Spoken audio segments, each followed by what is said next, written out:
sinipag ako mag-brood or sorry. May bisita akong bata. Sarap ng coffee. O, diba? Dessert. Coffee. Kanina, I don't want to talk while eating because last time, my lips was bitten here. Tapos, nagkasingaw siya. So, nagtiis ako ng halos 1 linggo. So, kanina, while I was eating, I bit again this one. On this side naman, buti na lang hindi siya masyadong malakas. So I didn't talk now while eating that chicken finger. So yung vermicelli, guys, okay, it's hot. Yung vermicelli noodles is one of the common food in Asian country. When I went to Cambodia, okay, let's focus on this trip I had. When I was in Cambodia, we went to Angkor Wat for a day, and then we went to Vietnam. So, we left Cambodia very early in the morning, about 6 a.m. Dumating kami ng Vietnam, siguro mga around 1:30 in the afternoon. So, that afternoon, nagpahinga lang kami sa isang park.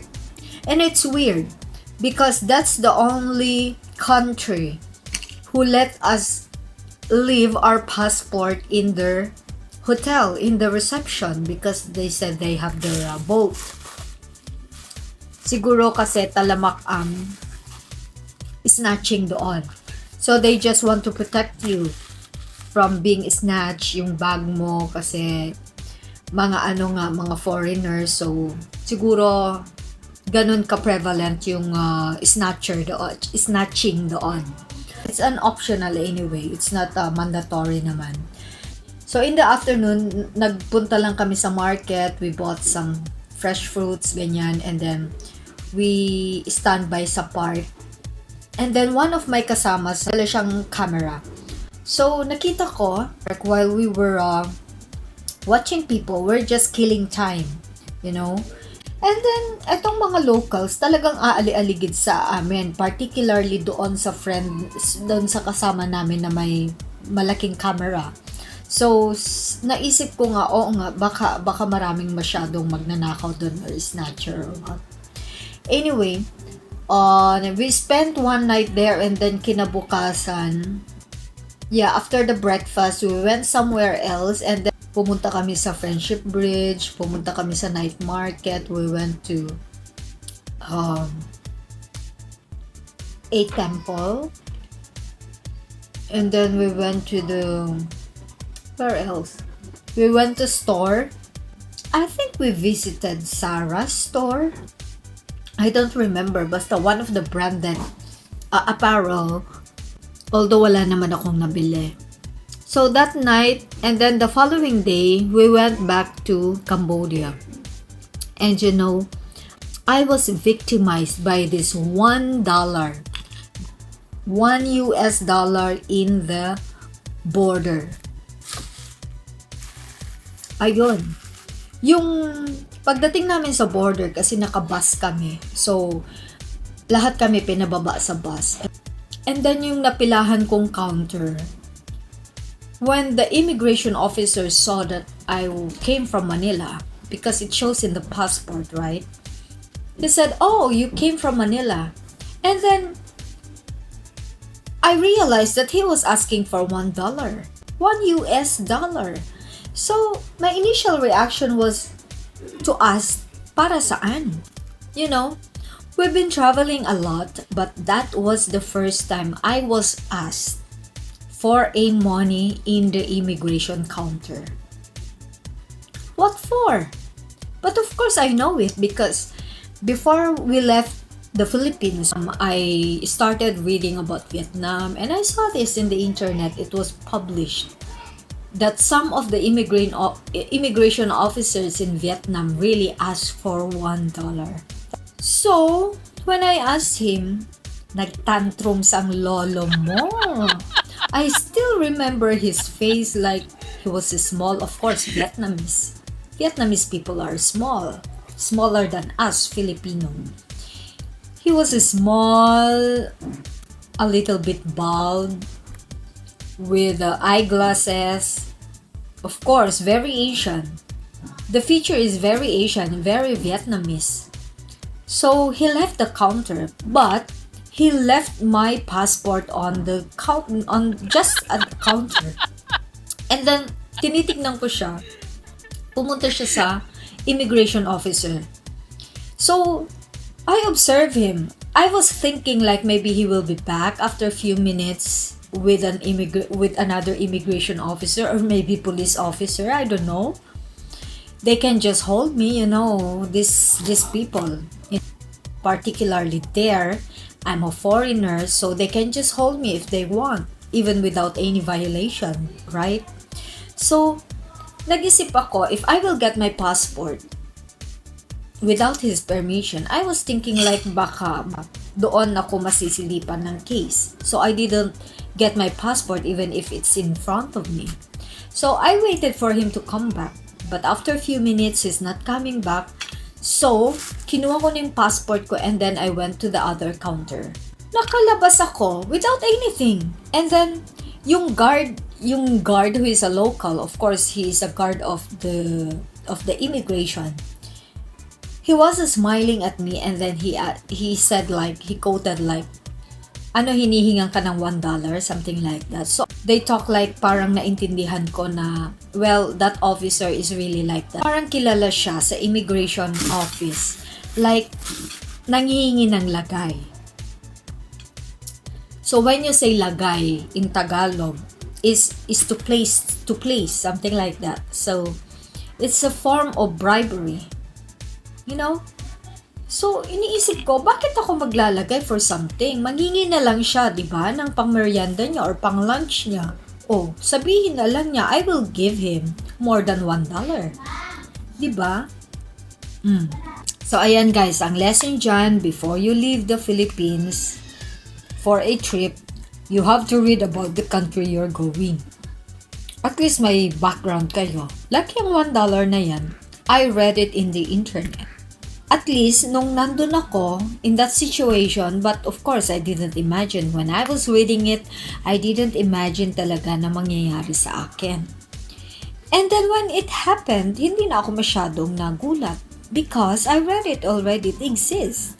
Nag-warning sila sa internet eh. It's a bribery. Which is sabi ko, wala naman akong violation. Why should I bribe? Oh, may passport ako. I don't need a visa. I'm not overstaying. Oh, so, ayun. Ang lakas ng loob ko, hindi naglabas ng $1. Kasi kung sinabi niya kahit $5 for my snack, for my dinner, for my lunch, baka magbigay ako. Baka. I won't do that. I don't do that in the Philippines. Why should I do it in Vietnam in the first place? Diba? So, pag akyat ko sa bus, ako na lang talaga yung inaantay nila. Yung isa kong kasama, he was so worried na, and then tinatanong na daw yung bus conductor what to do, and then she was answered like, I don't know also what to do, let's just wait for her. So yon, inantay talaga ako ng buong bus. So pag akyat ko doon, nakatingin talaga lahat sila sa akin, and then these foreigners who are familiar maybe about this $1 were smiling at me. And then asking if nagbigay daw ba ako. Sabi ko, no, of course not. Oh, di ba? Antibay ng loob ko, hindi ako nagbigay. And then later on, na-realize ko when we were in the bus na they could just hold me. Even without violation. These people are in the position to hold me. So because of $1, sabi ko, pwede pa akong ma-hold, pwede akong ma-aberya, pwede nila akong ikulong. Diba? They will just speak in their local language and then ibenta ako. I won't understand them. Diba? So, pwede akong patulugin sa kulungan without any reason if they want to. Natakot ako, pero at least, alis na kami ng immigration then. I was in the bus na, so I was safe na. Ang natatakan naman na yung passport ko palabas ng Vietnam, going to Cambodia, so okay na ako doon. Pero yun, lesson number 1 guys, you really have to read before you leave the Philippines. Kasi pag nagulat ka, minsan di ka makakapag-isip ng maayos. So yun, kinagulat ko lang doon, it happened to me. See, of all the passengers, ako lang yata yung nabiktima nun. Yung time na yun. Kasi lahat sila nandun na sa bus eh. Napunta lang talaga ako sa immigration officer na ganun ang practice. Which is nakakalungkot. Diba? Nakaka-turn off for tourists, guys. Sana sa Pilipinas walang ganyan. Nakakahiya sa mga turista natin. Nakakahiya sa mga opa.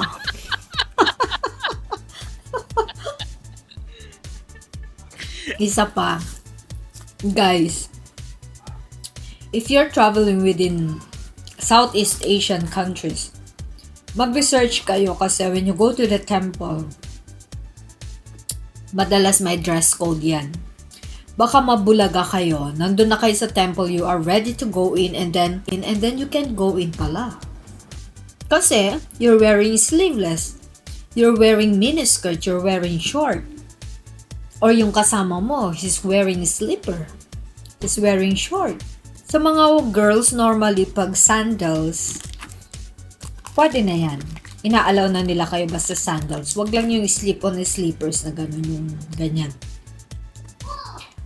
Yung mga nagpapapicture po, lalo pag nasa loob kayo ng temple, pwede ba?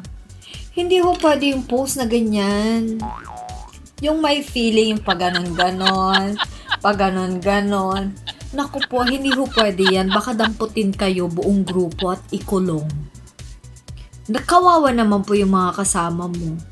If you cannot stop those poses, mga paganyan-ganyan mo, paganyan-ganyan, ay sus Mariosep, mag-DIY ka na lang tayo, mag-solo flight ka at mag-DIY ka. Huwag ka nang mandamay ng ibang kasamahan. Tsaka guys, pag nagta-travel kayo, make sulit of your gastos. Huwag kayong mag-travel para lang magpa-picture for your social media. No! That's the worst thing you can do when traveling. Don't do it. Sayang ang pera nyo. When you say Vietnam, guys, dalawa po yan. Hanoi and Saigon. Yung Saigon is the largest city of Vietnam. Ang Hanoi naman is the capital city. Pero, parang mas industrialized yung Saigon kaysa Hanoi. Yung Hanoi may mga part lang na na maayos. Old city na siya. And then, pag nasa Vietnam kayo guys, don't skip the pho. Ang pho sa kanila is soup. Beef soup, pork soup, chicken soup, whatever soup. Very specialty nila yon. The soup base is very simple, as in like, for example, chicken and then they will just put some bamboo shoot, tasteless yun, diba? And then they put the onion leaves, the chives, or the, what is that? The small celery? Parsley. Kaya lumilitaw yung lasa ng broth. It's not anything else because they put very simple ingredients. Ganon naman talaga ang soup. Don't make a chicken soup na puro gulay kasi gulay soup na po yun with chicken. So, when you say soup, the less ingredients, the better. Okay? Yun po yung secret ng pho nila. And then, sa Hanoi ko natikman yung one of the best fresh salad I ever tasted. Wow! It's a coconut shoot, yung ginagawa nating lumpiang ubod dito. Ubod, okay. Bamboo shoot, ubod. And then they put some special sauce. Yung special sauce nila, it's something like with the my fish sauce, my palm sugar,